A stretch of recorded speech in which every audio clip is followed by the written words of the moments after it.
a final one on Europe. I don't want to be too negative on it because we all know what's happened since years back when we got rid of a weekend and it's not back to back fixtures. But Bristol hammer Poe, Northampton batter the Bulls, Harlequins 60 points over Bayonne and Castres. Dispatch of Edinburgh 33-0. Teams can compete in both fronts, and you only have to win a certain amount of games to get into the last 16. How do we change it, or are those days gone I on and don't we just know. have to I don't accept know. it? I like just Europe is such. It's obviously when I played in it for so long, Meant so it's just much. special. It meant everything, and it's tricky. I think there is teams in the league now, aside from the Irish, who will maybe obviously Richie Murphy makes changes the weekend that in the Challenge Cup. It was nearly enough to get him a result. It was, but you need a lot of depth to compete in both fronts, and we're seeing a lot of that. The Gloucester team sent to Cork. It used to be 9 weekends. It's now 8 weekends.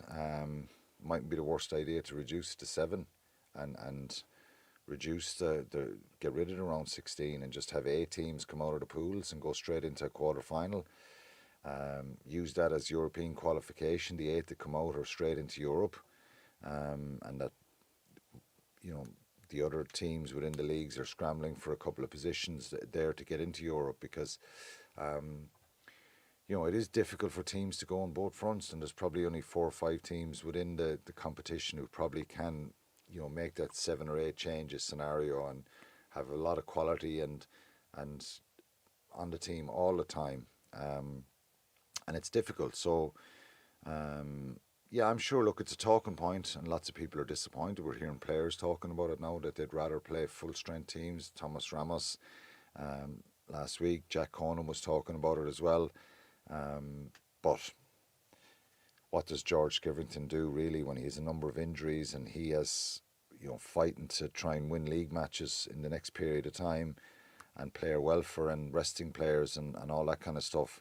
We're probably seeing so much now of teams every week being changed dramatically. There was a time even recently that you'd see 4 or 5 weeks of Same team. roughly the same team, and maybe there needs to be a bit more pressure put on the coaches and teams who are playing in this competition.